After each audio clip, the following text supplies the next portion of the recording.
All right, everybody, welcome back to the Hometown Huddle podcast. We're excited to have everybody this week.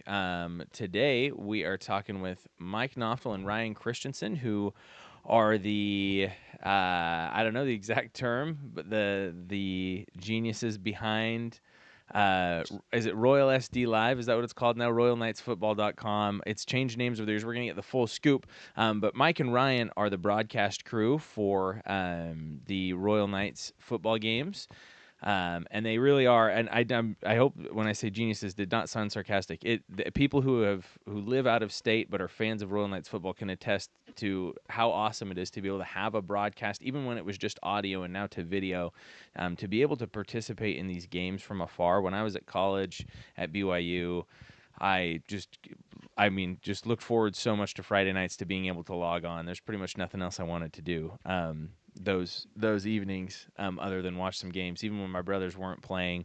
And so we're excited to have them on here and kind of get the scoop. But thanks for coming on, guys. We sure appreciate you taking the time to join up with us. Yeah, you bet. No problem. Yeah, appreciate it. By the way, Ryan is the voice of the Knights, and I'm just hero support. Yeah, sure. Yeah.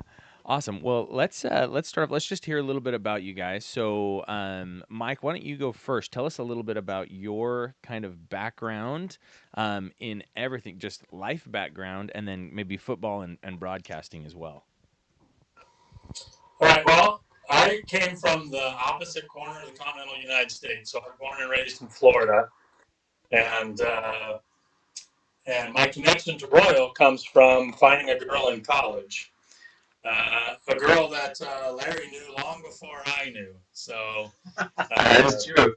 Yeah. So Becky and I met when I was right back from my mission, and that immediately began kind of a pull back to Royal before we eventually made it. But as far as football and football broadcasting, no broadcasting experience. But I started playing football as early as third grade, so I have a lot of great memories of playing Pop Warner football, playing in Florida. So I remember playing against kids and recognizing names years later when they were playing for Florida State or the Florida Gators, and remembering back the names and the size of those guys, and not being shocked when it ended up being that they ended up being Division I football players. So so those are my early memories of being associated with football in general, and played through middle school and into high school. The core memories are the ones that come back to me when I think about it the most. Mm-hmm. Awesome. And then what year? Can you guys still hear me here? It sounded weird on my end, Yeah. actually. Yeah. Okay, that's good. Yep. So, Mike, what year did you and Becky, move here to Royal, and were you here permanently? So we moved here in 1990. We got married in 93, and it was 96 before we moved here. I was still finishing college. Mm-hmm. So we moved here in 96. Moved to Tri-Cities for a year, and then Moses Lake for a few months, and then ultimately we're drawn into the tractor beam of Royal City. Yep. You found your way to the promised land eventually. That's good. I did. And then Ryan, let's hear a little bit about you. So you're a little bit different story where you're, from Royal, but tell us about kind of your background growing up and football and broadcasting as well, or just whatever kind of comes to mind. Yeah, born and raised here in Royal City. The other Christensen family, I guess the West Christensens. There's a lot of Christensens in Royal City. Grew up. Football history would be probably the first chance I had to play tackle football would have been like 7th grade in middle school. Jim Hill was our coach, and we were fairly inaugural in that. That's about when tackle football started in Royal. In middle school was the old blue helmets, and we probably had canvas strap top. That was 40, 50, 53 years ago, something like that. Is that right? Oh, man. So 50 years ago at least. But played all through high school. I enjoyed it under Bob Nielsen and coaches like Jim Hill also up at high school, and Jim Thorne and Carl Barshig, people like that, names of people that might be listening that remember some of those names. We Yeah, those are definitely from the past. Jim Thorne and Carl Barshig. That's awesome. yeah. I've never We heard those names in a while. we had some really good players coming through. The class ahead of me was Dave Nielsen class and a really good crew. We killed everybody and did the Royal City thing of losing in the first round of the playoffs as a junior. As a senior, we had a game and we were ranked third in state and ended up losing our last two games by like a point or two each and got third in league. Didn't even make it to state. So it took Larry's class to actually finally get us past that hump. And I won't bore you with the details of my illustrious flag football. Uh, what's it called? Intramural. Intramural flag football. Yeah. Plays pretty high in the D League. These were well done. Yeah, some classic intramural flag football. I'm surprised you didn't bring the trophy. Yeah.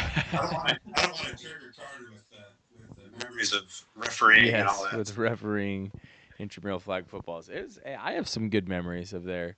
Because I was good at it. Not a lot of people can say that officials wise. I maybe shouldn't start that whole train of things.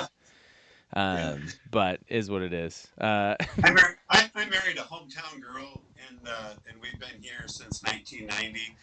And as soon as I moved back, I started coaching middle school with first with Wayne Allred, and then with a couple other coaches along the way. Pete Kratz, Oh and yeah. had some really good experiences getting into coaching, and then got a little bit busy with farming and family, and stepped away from full-time coaching. And Mike and I both did our share grade coaching, and we've been involved in Royal football from the get-go. Yeah. Since about Yep. forever. So let's kind of get into a bit of the broadcast, right? So you guys came back in the 90s, but as far as the broadcast started, that wasn't when was the first year you guys broadcasted anything? 2006, October of Okay. 2006. It started out with a Walluk Warriors game. Mm-hmm. Yeah, we were a few weeks into the season before we got everything organized and were ready to do it. So we were coming off of those back-to-back titles in 2004, 2005, and Kent Anderson, the athletic director at the time, and my father-in-law had found out that Doug Davis at Zilla was doing an audio broadcast of their game. So he talked to him and kind of got the details, and then he reached out to Ryan and I. I think we were we're going to say that we were the first choices. Sure. Reached out to us to see if we were interested in doing the same thing. So we actually had Doug Davis from Zilla came over and kind of gave us idea of what equipment we needed and kind of gave us some pointers, and we kind of, I'm sure we were terrible that first year, but 2006 was the first year. Okay. And what So was this wasn't something you had talked about prior to 2006 and kind of planned on. It just happened for him. I think Kent kind of came up with this idea within 1 week, and within a few weeks we were doing it. Yeah. It wasn't really something that crossed our eyes until we had heard that Doug Davis was doing it down in Zilla. And this was pre-internet a lot, 2006. The iPhone came out in 2007, so getting internet connection is some of our biggest memories of the early days of trying to make that actually work. So what were the early setups like, struggles wise? So obviously getting like an internet connection. How did you, where did you broadcast to? Was it just to website? How did things even work? We had a platform called Network One. Network One. It cost like $500 a year. This company had it set up for a small school to be able to do this, and you had to pay them to have rights to stream it through them. Huh. We had to typically go into a school's ag room or something that had a Ethernet connection in it, and plug in our little telescoping beam out the signal. What did they call that? It was a Buffalo card. It was a Buffalo system, and they had a little dish on the end coming out of the school building, connected to their Ethernet. And then we had another dish on the receiving end that was supposed to catch that signal. We had to aim them at each other so We they had would to aim them at each other. Huh. It was work. There were some Quite the games setup. that didn't get broadcast simply because we could not get the system to work right. Huh. Fast forward to today, we hotspot our phone and send 4K video out through YouTube. Yeah. So Little Yeah, bit well, different. So back in the day, our biggest challenge was probably school IT people, because they were scared to death if they gave us access to their system that we were going to somehow hack it and blow up their entire information technology system throughout the entire district. disagreeable smart internet Yeah. Poindexters, I guess. I don't know. Yeah. So it was just audio at this point. Yeah, it started out audio only. for, Oh golly. how many seasons would it have been? A good. I don't know if we said this yet, but this will be our 20th season. So it's 20 years that we've been doing this. That's kind of amazing to think that it's been that long. Yeah. That is amazing. But at least 12 of them. Yeah, over half of them were audio only. Yeah, that's what I thought. Video was, fairly recent. You Yeah. know, and it was, because I remember the first few years I when I was back from my mission, 2015, 2016, that I think maybe there was video for home games sometimes, but most away games were audio, and then just, and then kind of worked your way to the full video that people get now. So let's see, kind of go to my outline here and just kind of look at. So go ahead, Dad. When you first started, I know now you guys can track how many people are on there and watching, right? Could you do that in the beginning? Yeah, I think to some degree, for sure. It was a big deal. We'd go, man, 35 people. We have 35 people on here. It's amazing. Yeah, and they say multiply by 4. Yeah. So we have over 100. Yeah. But that was just audio in the early days. It was harder to get out there. We've bought the RoyalKnightsFootball.com domain, and that's just what we've stuck with. We are Royal SD Live, and that will work too. But it's easy for us just to say you're listening to RoyalKnightsFootball.com, and so that's where we've probably grown our audience in that people that want to listen in all across the state, and people that know Royal football and know they're going to be playing them in the playoffs. We're getting people coming to this broadcast for just all over the place and all over the world, frankly. Mm-hmm. Yeah. Get people from a little bit of People everywhere. what's happened, live in Japan and know that the game's on and turn it on. Well, the next morning. They're on Saturday morning. Mm-hmm. Yeah. That far ahead. Typically, what are kind of your viewership numbers? How many people are you getting on an average broadcast? Probably the numbers right now, the last few seasons, if it's a regular season game against, let's say, non-remarkable opponent, we're probably in the low hundreds, 300 to 400, something like that. Yeah. Wow. And then there's always that multiplier that they say to use, because we know a lot of times it's one connection, but there's a family of 3 or 4 that are sitting down watching the game. Mm-hmm. But so we don't know that, obviously, but it's usually around the 300 to 400 range during the regular season, and as we get closer to the postseason and the games get more interesting, we double or triple that often. A lot of times you'll have in the 300s at any given time, and so the way our metrics work is that it'll give you a number of unique hits, of unique IP addresses, and then we can times that by 4. Yeah. Viewership. Yeah, it's giving you a good idea of kind of. One time somehow on YouTube, we must have been viral. We must have been our link or our page must have been shared somehow, because we were like 4,000 views or something like that a few years ago. I think we learned that it got put up like on a thumbnail of high school football page for YouTube, and we're like, how in the world did we get 4,200 views? Yeah, we're getting this. That's how that happened. That's crazy. Man. Spike. We were kind of disappointed the next week. Yeah, yeah. You're like, what happened? Yeah. Thought we hit it big. Huh. Well, let's Goodness. talk a little bit about maybe some of your, I guess, big memories of broadcasts or milestones, right? So as you kind of got into video and different things, what are some of your favorite memories? This can be maybe, playoffs that you covered, state titles, specific games, specific moments that you remember from Royal football that you broadcast. Is there anything that stands out to you guys? I'll go first, I guess. Let Ryan think of something. When we were doing audio, we were able to do the state championship games. Mm-hmm. Once we switched to video, somebody else has a contract for semifinals and finals. But one of my great memories in the Tacoma Dome, which is just an awesome venue until they switched it up. And Yeah. I mean, it's just like no matter what they do, they'll never be able to replicate that experience at the Tacoma Dome. In my experience, I don't know if you guys have any thoughts on that, would agree with me or not. But we were playing Kings High School. It was 2015. 2015. And Caden Jenks was the quarterback.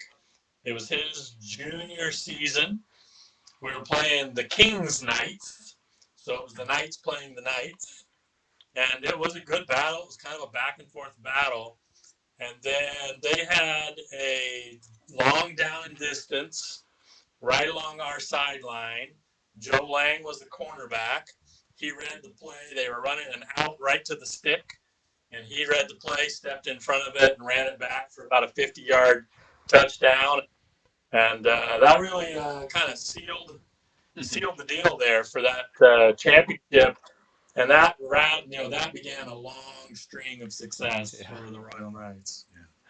Yeah. Consecutive of somewhat consecutive. Yeah. Success. There's been for the past 10 years it's been, I guess there was 1 year in there we didn't win, but yeah, that's awesome. That's cool. Of that one. I wasn't at that one. I remember my memory of that is being in this little town in Argentina called Ferrari, and having like 3 weeks until I come home, and like waking up that Monday morning for my P day as a missionary and telling my companion, like, we have to go to the internet cafe right now. And I have to look at my email. We don't even have to stay very long. I just have to see if they won or not. Like, I'm desperate to find it out. Like, I couldn't sleep the night before, kind of thing. And then coming home and opening the email, and there's a picture of Corbin and stuff with the trophy, and I was pretty pumped. And I was like, wow, they did it. And then it's just been a lot of just doing it since then. A lot of trophy pictures. So, but yeah, that's awesome. That's cool. So Ryan, what about you? What memory, do you have any memory or specific game or call or anything that stands out to you guys? Or to you specifically that you remember from broadcast? For me, as far as broadcast in a final game, especially, probably Royal Connell in 2007. We had lost to them earlier in the season on a last-second field goal.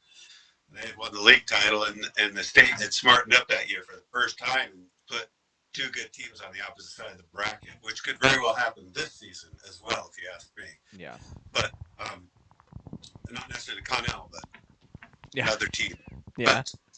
But to have that opportunity to play someone we were so familiar with, Mike and I would often say we don't even need a program when we play Connell. We were so familiar with all the kids on both teams. Our boys had a great game. It didn't get put away till late in the third quarter, fourth quarter. Just a real exciting thing to walk out. We had to wade through the torment of Connell's home crowd to get over to our crowd. Yeah. And I got several specific personal memories of that. Actually, a real tender one with a friend whose worries were way more bigger than this stupid game. Mm-hmm. And also just that we had to make our way through this remorse-filled crowd of Connell people, and it was that's one of my big memories. I don't remember feeling bad about that at all. I felt bad for my friend. Yeah. But one real quick story, probably my first broadcast experience came in '94. And Kent Anderson who started this idea, and Mike, were at a wedding. Whose wedding was it? Oh, You were at a wedding in Denver. That was my Colorado. sister-in-law, Heather, in Colorado. Yeah, I This remember was that. 1994. I had a brick phone with 250 hours a month, and Kent made me say, "You've got to tell us what's going on." And this was when Royal played in '94. We played was it East Valley? It was East Valley at Othello. Othello. Semis. And it went to overtime, and I was calling him. And then I was hanging up, going, "Dudes, I don't have time." And I'd hang up on him, and I'd call him back, and I'd do up the play-by-play. And it was just one of my first real big memories of Royal football. Yeah. Realizing, man, we're going to go play in the Kingdom. And you hadn't even really heard at that point. And yeah, we came up a little bit short in the Kingdom, but that day in Othello against East Valley, when they scored in overtime and missed the extra point, we're rolling all over the ground, celebrating while they missed before they missed the extra point. They were all celebrating, and we're like, okay, all we got to do is score, and that's easy. And we're going to get our extra point because Jacob Parrots won money that year. Yep. And we just won that game, and it was awesome. Yeah, so on the other end of that, Kent and I had snuck out of the wedding reception in Colorado to go climb into the car in the parking lot and listen to Ryan give us the play-by-play over the phone. And then I had to explain where I was for like 45 minutes instead of being at the reception, shaking hands and kissing babies. Yeah. Worth it though. It's kind of started with a old brick phone call to these two, and ultimately getting online and doing audio broadcasts to where now I'll meet people who just amaze me at the amount of people that rely on this broadcast. It's something that we kind of have to do now. Somebody's going to have to do it. If we don't do it, somebody will have to do it. Yeah. It definitely has to continue. I agree. My grandparents don't watch as much anymore, right? But when, Caleb was playing and like his senior year during the COVID season and I was home, oh my gosh, all day, every day. Can you text us the link again? We just want to make sure we have the link. Like, can you, what is it going to be? They would call me like before the game. I'm like, it's gonna work. Don't worry. And if it like cut out for even a second, they'd be I'm on the sideline. They're calling me at the game. I'm like, it's probably your internet that's the problem. But yeah, there are people that are just depend on it. Yeah. What's really funny is the first time I met your dad, I think it was at a wedding reception, and I was talking. He came over to me and he said, "Are you the guy who does the football broadcast? I recognize your voice." Yeah. And he treated me like I was Frank Gifford, Howard Cosell, all wrapped up in one. He was so excited to meet because he was so appreciative of the fact that this existed to listen to his grandsons play, to watch him. This was your grandpa, right, Carter? Yeah, Jim. Jim so Haas. 80s dad. Yeah. Yes. Yeah. Yeah, we were they were around for sure. Yeah. It was amazing. Yeah.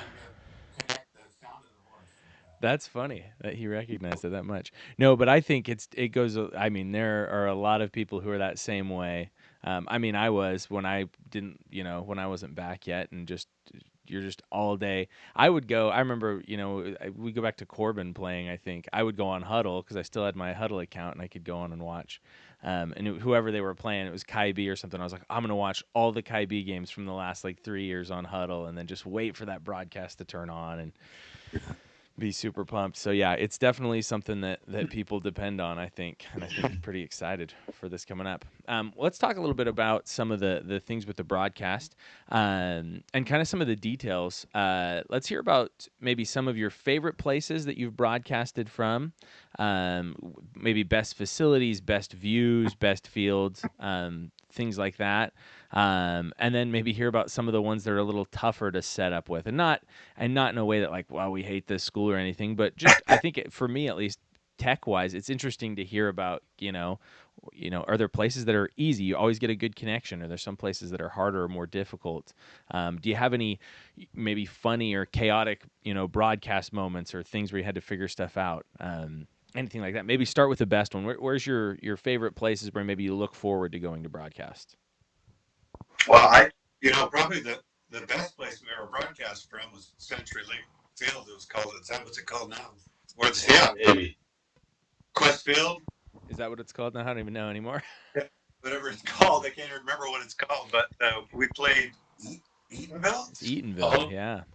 that was the in Emerald City Kickoff kickoff. Kickoff Classic. A first week of the season, they used to have the Emerald City Kickoff Classic, and they'd have like 4 or 5 games all in the same day. And Royal got the morning game, if I remember right. Mm-hmm. Yeah, Coach Allred was up in the booth next to us trying a different approach, and it lasted all of about a quarter, I think, and he was back down on the field. Yeah. And that's certainly the nicest place that we've ever broadcast from. Mm-hmm. Yeah. Yeah, that's cool. I didn't know. The Apple Bowl in Gwinnett, a spectacular place to watch a game from the broadcast booth because it's almost like you're in a helicopter and a blip over the top. You're sitting at the very top, like the overhang over that covers the bleachers. Yeah, you're on top of that. You're in a booth that's incorporated into that overhang, so you have a true bird's eye view from that facility. That's for sure. To be honest, at Connell's not bad because they have their old press box from the old home side, which is now the bigger side. Yep. So we kind of get our own space there, and plenty big enough that we're never worried about being in anybody's way, the coach's way, or anything like that. So that's a good place for us because of that. Mm-hmm. Our biggest challenge now is probably having cell phone in Walluke, an absolute dead zone if you've got a cell phone, and we've had to have we had Settle Mountain Wireless bring in their wireless equipment so that we could tap into that. They were a sponsor back early in the day, and those are all set pretty good now. And it's way more convenient now than it ever was before. We just our problems now are typically cell phone coverage. Yeah. So boards. Wow, we'll board. Yeah, I remember a couple of years ago, Addo Fellow to open the season. We forgot a cord, and Ryan ran to Radio Shack to get the right cord. It was, you get stressed sometimes, and then every now and then, just like, you take a deep breath, it's gonna be okay. Yeah. But somebody like Carter in college, waiting to hear. His breath a little bit. Yeah, you're like, why is this thing starting 5 minutes late? Yeah, no, definitely. So then maybe that segue us into. I don't What's know. that? I'm getting so much background noise I can't even tell what I'm saying. You guys not hearing that? No, I can't hear background noise, but I can hear you. Getting some background noise, some feedback. I don't know what's going on. Okay, so maybe this is better now. What about horror stories? Anybody ever give you flack or give you crap for this? So Riverview was always the worst. Our athletic director, he's retired. You could just say that. That sentence just always fits any situation. Yeah. He was always an obstacle. He always told us, because we had to set up on the home side, right? There's no power on the other side. Usually most schools don't have power on the visiting side. So we have to set up at the home side. And we stay out of the way of our coaches. So if there's not a ton of booth space, then we'll actually set up at the top of the bleachers. And we have a little setup where we can use a little table or whatever and set up at the top row of the bleachers. And he would always tell us that the fans didn't want us there. And every time we set up, the fans loved us. I'll go on record to say that we have never had a fan uptight that we were there. They might have gotten tired of listening to us talking while we're beating them 56-0 in the first half. But the only time we got flack, and twice we were refused to broadcast. We had to just, matter of fact, that was one of the games where I learned that if I just FaceTime and linked it in, I walked the sidelines for that game. And it was one of the first games that we ever had video because I was holding up my camera phone, trying to get some video out and kind of doing a little play-by-play. Yeah, so I always personally struggle with not just the broadcast, but in general, when like the Caribou Trail schools where they all had everybody sitting on the same side. and so then it's a tight packed bleacher usually when Royal comes to town, and you just don't have a lot of space sometimes. But for the most part, they're pretty accommodating. All we really need is access to power and a little bit of space to set up our cameras and our soundboard. We we're pretty small footprint. At least once every other game, we have somebody walk up to us and want us to announce something because they think we're over the speakers. The PA They announcer. we think we're the field announcers, and that's kind of funny. You have to take your headphones off, and oh no, that's not us. Yeah, go up top. That is funny. Okay, so Ryan, you have told me before. I think this is between you and your son-in-law, Jeff Jack, but he will text you a word that you have to implement into the broadcast. Is this correct? Ed, boy, don't let him listen to this because then he'll start doing it again. But it's been a while that's done it. But he would do that. Yeah, probably one that jumps into my head is he texted me right at the beginning of the game and said, was the word superfluous? Oh yeah, Superfluous, working superfluous. And the way I did it was I can't remember what team it was, but they had come and set up on our side, so we did have their cheerleaders down on the end, and they must have had 20 cheerleaders. And I said something stupid like they have certainly a superfluous amount of cheerleaders in this game. And yeah, as long as the delay takes 7-second delay, Jeff had me texted real fast going, sweet. oh man. Yeah. But So I can't think of another one. But yeah, there's some fun stuff like that, and we like to give shout outs when we can, and people like that. yeah, are the comments on? Are they set where people can comment on YouTube? we have not had the comments on For years. It's Okay. a disaster. Is it? Yeah, and a lot of times it's just people like to get on and they have little side conversations going that have nothing to do with the game. Yeah. And then it gets out of hand, and They'll have kind of hackers wreak havoc on it. that's too. what I mean. And Yeah. people that aren't even into the game or even listening to it, they're just causing trouble. So we shut those off years ago. So that means we send out a little text to a handful of people right at the beginning to make sure that they hear us coming through loud and clear, since we can look at the comments and see what the comments say. Yeah. We got a lot of people that are quick to let us know if we're doing it Yeah. wrong. I'm sure you get a whole Yeah. bunch of texts. Here, good in the background. Which is good. We're always saying, hey, let us know if the sound is good, because we don't always know. Yeah. So recently, too, and probably in the past few years, you guys have gone to 2 cameras where you show one as just the scoreboard. Yeah. That has sure made a difference, in my opinion. You always wonder how much time is left, or you tune in and you don't know what the score is. Well, we got to where as the video started to be more and more, we just kind of quit doing as intricate of play-by-play, which is interesting because I kind of got cornered by a few people. Like, I'm running a carrot digger, I'm driving a truck. My dad went blind the last 2 years of his life. He's just like, dude, you got to tell me more what's going on in the game. And so I kind of went back. So if you're listening to this and thinking I'm talking too much, typically that's for a couple people who would like to know a little bit more about drawing a picture of what's happening on the game, more of an audio broadcast than a video broadcast. Yep. Yeah. No, Having said that, real quick, I want to make sure I get this in. It's not always easy packing up on it, and headed to Mountain to watch a game that's going to be, that was over 2 years ago. It can be tedious to look all that do that. So I've always people that I do this for, and one was your sister Laura. She was the fan of Royal, and she would always be and I would always think I'm doing this for Laura. Now that she's gone, I put my dad in that category. Now that he's gone, I'm looking for another source. But there's always somebody that I can connect with and say, hey, Billy Rexus, he's sitting at home. He can't be here.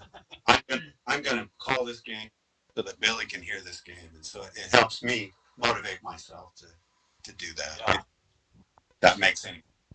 Yeah, and I think that's true. I mean, we still kind of call it like we're doing radio, like we're doing audio only, and it's because of that feedback that we've gotten where a lot of people are saying, "Hey, I'm not able to watch. I can hear you, but I can't watch." And so because the scoreboard, makes it to where you wouldn't normally have to constantly repeat time of the game or down a distance and all that stuff, but we do it more probably than we would need to if it was just video viewers. We'll always break or score our little commercial break with what the time is or is. The sunset's pretty forward, by the way. There you go. Right. If we can ever Get that in there. we can never remember. Yeah, well, now there's so many sponsors and ads and things kind of supporting that it's I don't know, it's quite the thing. I forget where we were. I don't know why we would have been watching. I was with my wife. I don't know why that would have happened. Why we would have been watching something. But Ryan, I don't know if people wanted to sponsor and do ads and then they had you record. Maybe it was my grandma saying this. She's like, but it's your voice over a bunch of them. Mike's in a couple of them. My son Carter was in a couple, but I'm in way too many of them. That's for sure. But the way it came about was we kind of wanted to jazz it up a little bit and make it fun. And from the beginning, Slade Callahan had that Callahan growl that he produced, and they're the rock solid hit of the game. And Slade's a very talented musician, and he's got a really nice studio. And he really stepped up and helps us formulate some of those commercials. And I tend to be there with him doing that, so I have to lend my voice to it. But Slade, if you notice, if the fans that listen to this, we quit using the LSU Tiger fight song, which is "Hey, Look Me Over," that same Royal tune. But Slade read that tune, and that's the one we use now. And it's pretty true to the fight song, but it has its own Slade Callahan mix to it. It's got a little bit awesome. Jimi Hendrix, Star Spangled Banner to it, a little bit. Yeah, it's cool. I like that. It is awesome. I think that's one of the coolest parts of the broadcast is that kind of that touch on the fight song. When did that get recorded? The Slags version. Oh, it's been 7, 8, 10 years probably. It's been a while. It's been a little while. Yeah, that's so tell us, for me. You guys, what's in store for the future? There's a lot of things that we thought about. Jen's is kind of still our technical guy, and so if we're having problems with the setup at home, especially. We always call him and lean on him a little bit, and he's got some ideas about on-field cameras and some different things to make it a little easier for us of with the camera work, as far as like monitoring instead of having to look through the little tiny viewfinder and stuff like that. So we've got a few things on the horizon. I'm a little careful about like the extra cameras and switching back and forth because it can really become a distraction if it's not done really smoothly. We're hoping we can tie into your iPad, Carter, there on the sideline and do stuff like that. That'd be awesome. Get some instant replay. Yeah, that'd be awesome. Be careful with the iPad. The refs don't like it when you show them that. One thing I need to make sure we say is as our camera operator is Becky and also Mike's wife. It's also been his son Carter. He's just had a 2-year break because he served his mission in Brazil. He's going to be down at school, so we don't get him either. He's going to be doing, Carter, exactly what you were doing. Yeah. Yep. Huddled around, watching the game. Dying to tune in. While he's not out doing something fun. Yeah. Becky does a large bulk. We've had several people step in. My daughter-in-law, Christensen's done. I know, but she's pretty busy with her kids and stuff now. But there's been several people that have stepped in and done it. Yeah, but camera lady, she's pretty good. She's pretty good. She is. She's a pro. She's gotten really good at kind of framing the play and being not too far zoomed in and not too far zoomed out. We watch other broadcasts, and it's always funny when they try to follow the ball so much, and they zoom in, and then you kind of lose aspect of kind of the overall play. And so, it's actually not easy to do it right, especially on things like think about punts and punt returns and that kind of stuff where the ball covers a lot of territory. So that's a great job. We're trying to do it so it's a pleasant experience for the watcher and the listener. Camera lady wants to spend money on a heater, though. I think that's where the budget might be going. It's December, and we looking for that heater. Yeah. Even though the other thing is in 20 years of doing this, we still haven't learned to not walk all over each other as it gets exciting. So people love. I don't know if you get feedback like this from people, but they're like, well, you two get so excited. It's like, we don't, you don't even know what's going on in the play because we're screaming nonsensical gibberish. Well, Ryan always gives me a hard time because, I mean, if you listen closely, you can occasionally hear me clapping in the background after a big play, I'm sure. Honestly, our theory has always been like, we're just like two dudes on the couch watching the game at home, and so we don't, we could be more professional. Maybe we couldn't. I don't know. But, we're doing it the way it's fun for us. And so hopefully that's appreciated enough. If anybody's particularly interested in doing this, it wouldn't hurt you to contact one of us and come watch and see if it's something you would want to step in and help do. Because, there's always circumstances where one of us can't be there. Randy Christensen, Aaron Christensen right now, Jared Larson has been stepping in. So we've had, I can't think of anybody else, but Jens for sure. Jens will jump in there. He's a soccer guy. He doesn't like to think he knows anything about football, but he's a pretty passionate fan. So yeah, he's entertaining. Yeah, he sure. I think that might be the new name for your broadcast: is two dudes on the couch. Well, we're gonna have to get a couch. We're gonna have to get more comfortable seating up there. Yeah.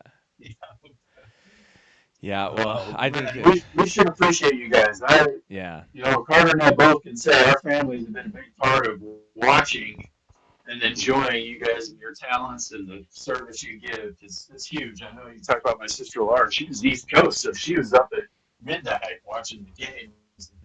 She loved it, so that's a big deal for a lot of people around the country who follow Royal football. Yeah, and the effort definitely it does not go unnoticed. I think if people knew, maybe don't quite appreciate, I think appreciate, but don't quite understand like how much goes into the commentary and the setup, and the camera work is huge, and the broadcast and the ads and everything. It's got to be the highest quality broadcast of any high school, and honestly, I think rivals a lot of the small colleges as well. So many of these high schools now, this is a great thing. Like I do like this because it's accessible. They just are like, we'll just slap up the automatic camera, Huddle or whatever the different companies that do it, where it just kind of tracks movement and stuff, and it's good because you get to see the game. But if you haven't had the chance to tune into one of the Royal SD Live broadcasts, you really should. It's an awesome thing, and we can't thank you guys enough for what you've done. It really is something that is such a positive thing for so many people. So thank you again for what you guys do, and we're looking forward to this year. Very gracious. Thank you. Well, before we sign off here, what are some things, maybe just last kind of comments from you going into this football season with the game kicking off on Friday? Who are some key players or storylines or things you're watching for or excited to see this year? Well, when you graduate the two-time classification player of the year, I'm sure a lot of other teams are at least entertaining the idea that, this might be a time to, take their best shot at Royal. And that's great. Every team should come in with that mindset that they can win any game. But it's been fun for me to watch just, the JV kids. Well, I try to get to as many JV games as I can during the season. We don't broadcast them, but, you watch those kids come up, and, you got Grant Wardnar stepping in at quarterback, and he's 6'5" with about a 6'9" wingspan. All just pops out of his hand, and he's not necessarily the elusive runner like Lance was, but man, a few strides and he's covered a whole lot of ground. So I think he's a guy that's going to step in just great there. And looking at like Fisher Livingston, a receiver, he's a guy that he's not necessarily really tall, but he can jump and he can go high point the ball. And there's a lot of kids that are going to have a great opportunity to step forward after the past senior class graduated a good number. And I'm excited for them to have those opportunities. There's a couple guys even that are going to make it out for a week or two. Dax Jenks, who I think is going to be a big difference maker once he gets fully healthy and back on the field. So I think this is going to be one of those years where we're going to be working to peak at the right times. And you may see Coach Allred. You have more inside information than I do, obviously, Carter, but you may see him playing with some lineups and just kind of seeing what works best over the course of the season. And I expect him to be firing on all cylinders again when the regular season closes out. Yeah, we should point out too, real quick, that it sure helps to have a Washington State Hall of Fame head coach with the longevity that he's been there, and you got to throw Jeremy Scroggins, Kyle Scroggins, Aaron Christensen. We keep naming off all these coaches that Dexter, Wiley's son. I really don't want to list too many because we would miss some, but Wiley and Jeremy are as fine a coaches as you're going to get in 1A, in my opinion, period. If not, if they were to choose to do it, those two could coach pretty darn high level football, if you ask me. Yeah, we agree. I was able to coach middle school the last couple of years, and when the high school had weeks against non-remarkable opponents, I was usually able to get Jeremy to come over for a half a practice or so and help us with some defensive schemes and that kind of thing. So good at explaining it, but not just telling them what they need to do, but why they need to do it, and kind of what rolls into it, and what's next, and what to look for. And the kids are learning, but then us as coaches, we're just sitting back, just like trying to soak as much of that in as we can while we had him over at our practice. So the community's invested too. That's another big part of the difference of rural football. Is the community is fully invested. Yep. Yeah, that's definitely for sure. Well, guys, thank you so much for coming on. We really appreciate you again. We're definitely looking forward to a lot of those same things. On the note of that community, we just want to make sure we give a big shout out this week for on Friday. It's the home opener, and as is tradition, it is the Mongolian barbecue hosted by the Royal Athletic Youth. I don't even know what the official name is, but basically the Booster Sports Club. Youth. The Booster. Is it Royal? Say it for me, Ryan. Isn't it the Royal Sports Youth Booster Association? Yeah, I think so. I know there's youth. I don't know what the order of it, but there's I'm youth not even and sure. I was on the boosters board for and 12 years. something. I Because we've given away money in the past for not sports, and I've been cornered by people that said this is a sports booster association. Yeah, but hey, but Mongolian barbecue, great. Yeah. Yes. And I try to get there early so I can get that somewhat digested before we start broadcasting. Yeah. Yep. Yep. The Mongolian barbecue is awesome. I'm talking with Dan Murphy this week. Wanted to make sure we shout this out because it's the boosters do so much for athletics, for high school, middle school, and all of our youth sports, for every sport all season. And this Mongolian barbecue is awesome because they feed you this awesome meal, and then they feed both the home team and the visiting team after the game. So it's these teams that come. It's just a good look for our community, for people that come to visit. So please come out and support. I think it's $10 for individuals, $50 for families, something like that. Then they'll also be accepting donations for the Booster Club there. So if you have the means, please go out and support. It makes a huge difference for these kids in our community that are able to do these youth sports programs from a very young age all the way up through high school. It's definitely life-changing. So we'd urge you to be out there.